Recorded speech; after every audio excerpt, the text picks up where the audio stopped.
Hello everyone, welcome to the Naples Money Managers News You Can Use. I'm Marcus Bickle, and as you can see, I'm by myself today. It is Juneteenth, the official end of slavery, the federal holiday, and it's a neat day. It is actually not widely known that it is the day that the federal forces, the Army, were sent to enforce the Emancipation Act, which the Emancipation Act had been 2 years, or Emancipation Proclamation, I should say, had been 2 years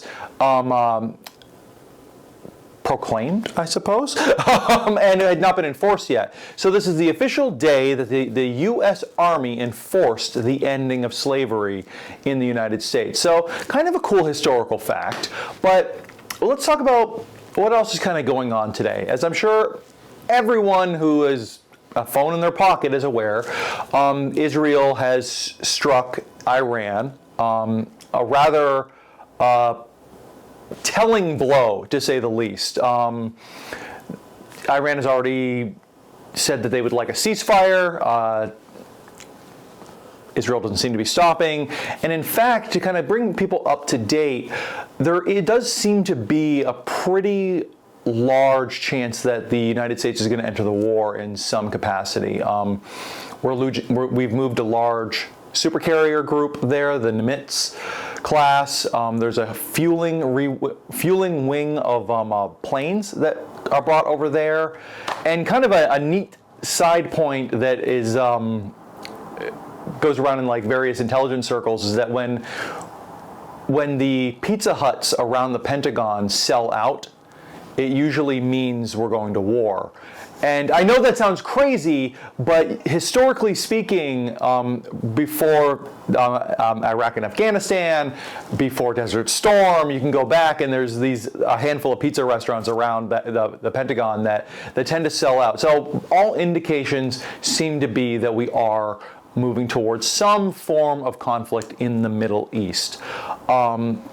I heard as recently as last night that the Senate will be receiving an emergency briefing from the Pentagon, a security briefing. So couple that with everything that the administration has been saying and the fact that the president cut his trip to the G7 short, it does, all signs seem to be pointing in that direction. So what does that mean for the world and for the finances in general?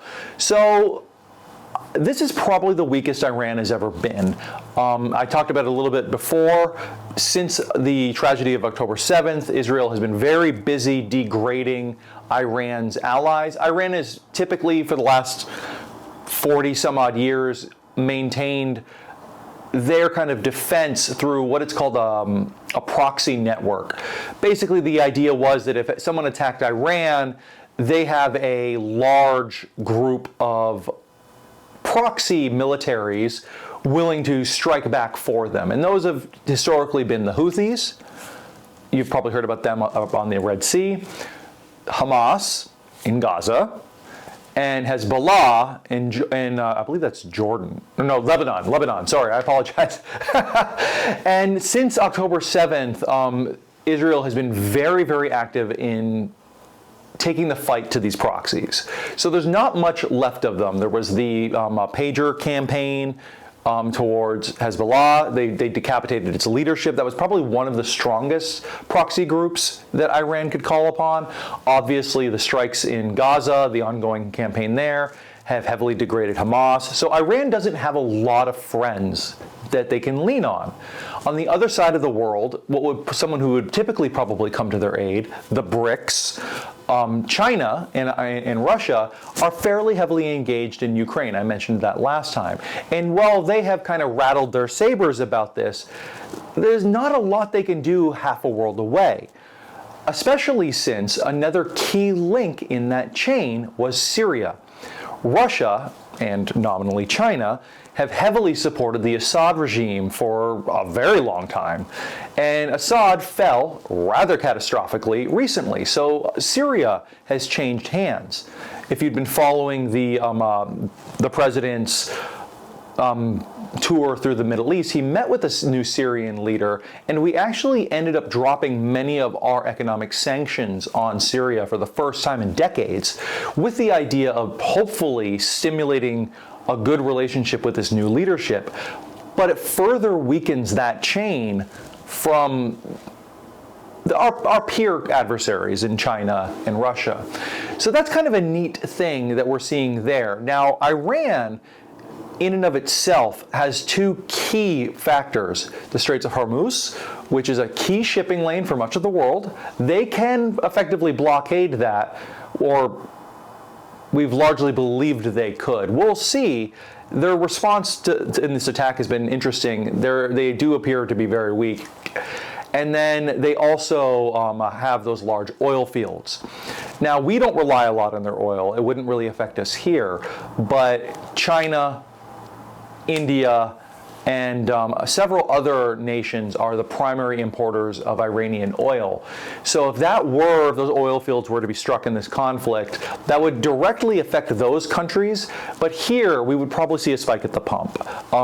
Just on general worries around supply and demand, you'd probably see oil break $100 a barrel, above $100 a barrel, which wouldn't be great for us, but it would do much more long-term damage to those other economies that I mentioned. Finally, and this is kind of a forward-looking thing, is we may see regime change in Iran, which would be interesting. There's plenty of you out there who remember the first regime change, the Iranian Revolution, the fall of the Shah in the 70s. And since then, the Iranian Ayatollah have been in control of what was ostensibly a very modern, very progressive country. It's yet to be seen if several generations under the Ayatollah has changed that. But by all hopes, we could see a situation where that area of the world begins to stabilize for something that many of us haven't seen in our lifetimes. That would be a net positive for the world's economies across the globe. Iran is the #1 funder of state-sponsored terrorism across the world. So if that stops, you can see things like the shipping through the Red Sea getting easier, the Straits of Hormuz being less of a problem. I think as terrible as much of this violence and bloodshed often is, coming out the other side of this may be a net positive for the world. We'll have to see. Now, I didn't talk too much about the market. The markets have dealt this fairly well. We've had a couple down days, a couple up days as they digest the information. But I think the general idea is no World War III. It was unlikely anyway, folks. It's a very small regional conflict. But anytime something new starts, the market does worry. We've seen an increase in defense stocks, obviously. Raytheon, Boeing, even after the plane in India, are starting to really kind of do well. And they've been pretty depressed most of the year. So that's something to keep an eye on. Other than what we've talked about, the markets have gone positive for the year. The Dow, S&P, and NASDAQ are all up between 0.5% and 2.5%, respectively. And our portfolios are now up 2% for the year. So it's beginning to look like this may be what I said at the beginning of the year, that we may be entering a period of limited growth. We may not have the 20% years that we saw in 24 and 23. We may have a 5 or a 10% year. But that's better than what we were looking at in the first and second quarter, where things were really down. Well, that's all I have, folks. Remember, money matters, but most importantly, you matter.